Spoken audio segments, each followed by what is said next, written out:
Okay, Doc. So, hi, Dave. Love the Ask the Doc show. Watch all 40 videos.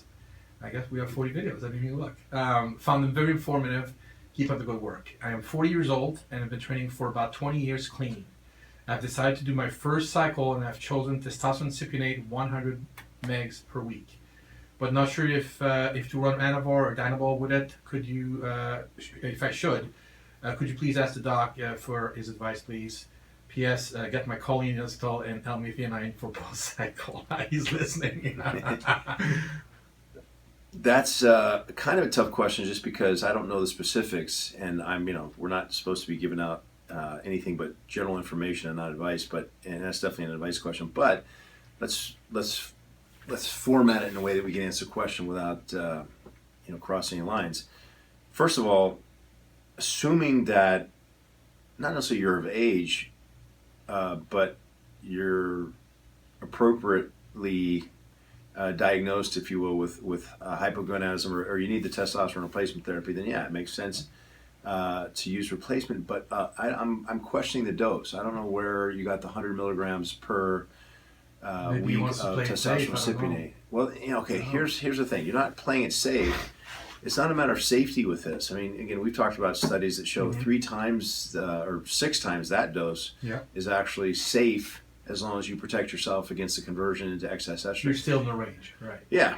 Well, no, you're way above the natural range, if you will. But again, we've talked about that too. It's natural to get sick and die one day, so who cares about natural? But it's a safe range where we don't see any other side effects to go up to, and there aren't a whole lot of studies out there, because that's not what we study, and meaning in English, studies in Western medicine protocols. But there's about a half dozen that show you can get to 600 milligrams of testosterone cypionate a week without any problems, as long as you make sure that, what's the number one problem? The conversion into estrogen. That's governed. And then, of course, the other things they talk about, you can also convert to dihydrotestosterone. That's a problem. It can be a problem for a lot of people, so that's something you also want to keep an eye on. And then, of course, if people have sleep apnea, even if you don't have sleep apnea, when you get above a dose of about a cc a week of 200 megs per ml cypionate, you might start getting elevated hemoglobin hematocrit. But that really goes high if you have sleep apnea, of course. We've touched on all that, I think, right? Yeah. The issue that I have here in the selection of 100 milligrams is that, whether you're here or here, and want to get to here, the body is going to say, well, okay, we're gonna be thoughtful and say, okay, I'm here, I want to get to here, so let's give a dose that's equivalent to replacing that amount. Okay. Well, the body takes it and says, oh, thanks very much. You took the load off me, so I'll just stop making as much. It's almost like we have a thermostat there rather than, an optimum level, if that makes sense. So, and it's not quite linear. So don't, but for purposes of our discussion, it's more of an S curve. There's a point at which you get only so low and your body doesn't just stop producing. It sort of holds at a lower level. But again, it is fairly linear in that if you're trying to get to here, this is your nanograms per deciliter you're heading for. You got to replace that equivalent amount in terms of your dosage each week. Otherwise, it just ain't going to happen because of what I explained. Right. So anyway, everyone's different, as you know, but I don't have anybody on replacement dose of 100 milligrams per ml. They're just not happy clinically. I do have probably really 2 people in a lot of patients that might use 150 milligrams on a weekly basis. But again, it goes back to clinical efficacy. If you feel good on 100, great. Again, you don't treat numbers, you treat people. But I suspect that he won't get that. And again, I start people off on 200 milligrams per ml no matter what, and then work our way around that depending on how they feel clinically. Of course, also comparing with the numbers. As far as adding anabolics, one of the things to know about anabolics is if you're going to add something like, I think you mentioned Anavar. Anavar and Evo, or. And we've talked about this, stop me if I have, but no. When you add something that doesn't convert, which oxandrolone doesn't. It's a DHT derivative, and it will not convert to estrogen. The problem is twofold. One, it will lower SHBG and therefore raise free testosterone. So in this case, you might argue, well, yeah, that's right. That's my point. I only need 100 milligrams of testosterone. And he actually may have a good point. We'd only know from clinically what happens if it does work, if he's going to use that in combination.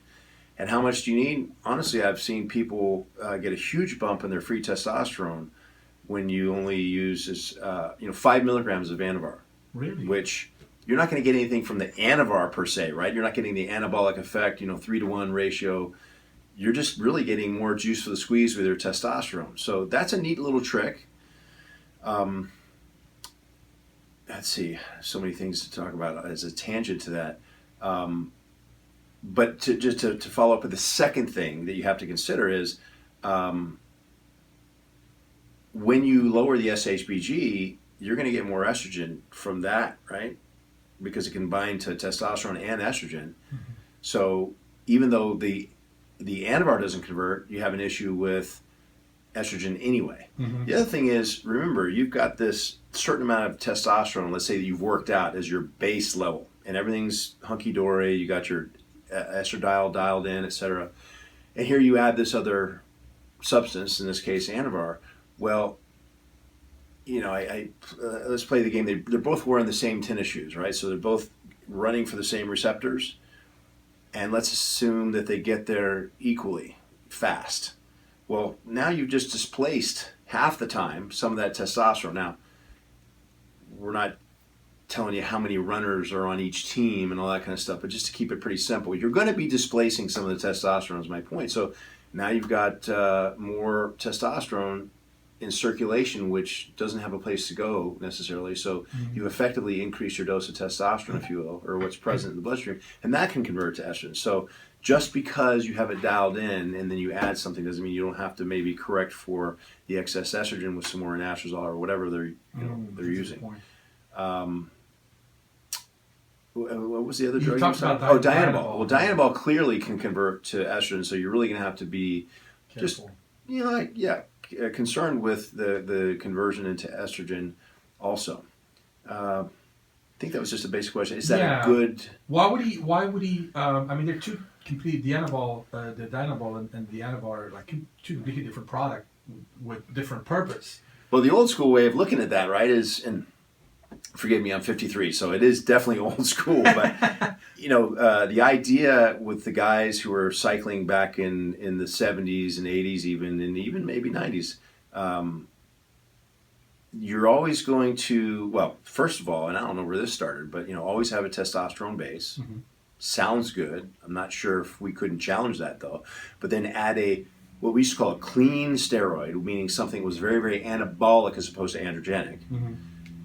To something which was more of a dirty steroid, which was very androgenic and not as much anabolic as, say, some of the others. So you have a Dianabol, which is considered a dirty, has a lot of androgenic effect, along with anabolic effect, obviously. But then you have an Anavar, which is very, very clean, very, very anabolic, and you get sort of the best of both worlds. And the idea was that the dirty steroids tend to, what do they do really at the end of the day, aside from the obvious? They stimulate the CNS a little bit more. So they give you a little bit more of that, the caveman sort of, get in there and I'm going to train hard, which I argue you can do with some espresso, and not have any side effects. But of course, you're not going to get the anabolic, and as a matter of fact, you're going to get catabolic effects from espresso. But the idea is, you're going to get the best of both worlds. You're going to get that really super clean anabolic effect from an Anavar or a Winstrol or a Primobolan, all DHT derivatives. And then you're going to add to that, Dianabol. So you're talking about a stack right now, because I was under the impression that he was asking T plus Anavar or D-ball, but you're talking about what would happen if he actually took all three.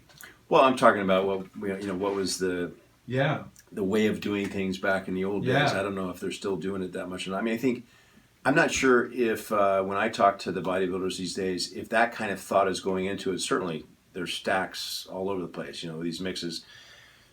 I can't necessarily make heads or tails out of the thought process, but I'm just telling you, right or wrongly, or right or wrong, that was the thought process back in the day, is that, you get that combination. And I think there's guys out there today who still think that way and will say, well, just keep it anabolic. You don't need all the other junk that comes with something that has some androgenic side effects.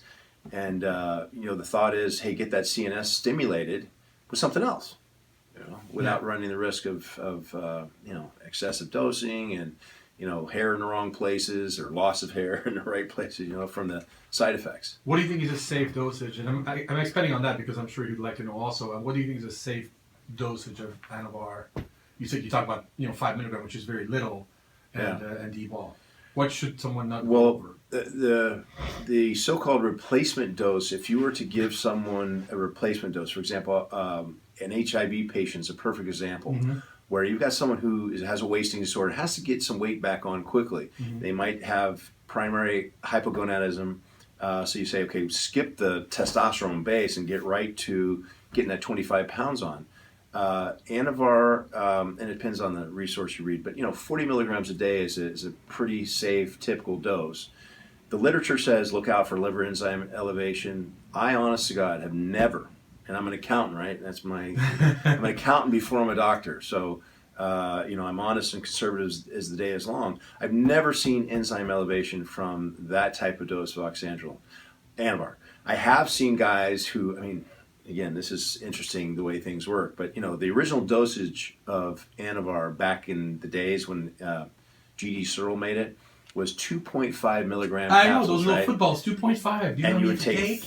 Well, yeah, 3 a day. That's what they used to take, and it was a great drug. It still is a great drug, but I hear of guys taking, they make these capsules or however they get them. They're getting like 100 milligram dosages. That's crazy. It is crazy, and they come in wondering why they're sweating for no reason and stuff. Yeah, and that goes back to the whole thing about well, it's 2.5 ounces. Yeah, but it's Wild Turkey 101, man. That's a different proof than 2.5 ounces of wine or beer. It's a big difference, but it's still 2.5 ounces. No, we need to re-educate ourselves a little bit on that, right?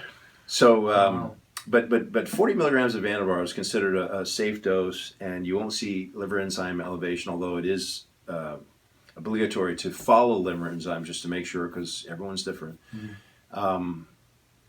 So if you were to combine, say, testosterone with Anavar, and you wanted to get not just the increased free testosterone, but you wanted to get the effect of Anavar also, typical dose might be 10 milligrams in the morning and, say, 10 milligrams in the evening.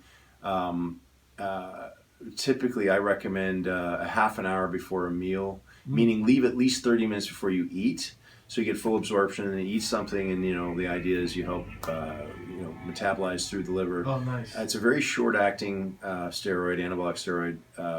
Depending again where you read, it's about a 9-hour half-life, so it makes sense to break it up like that. But that would be a pretty good dose. And again, if this gentleman does try it, I'd be interested to hear what the results are, and if he's taken labs, it'd be good to see.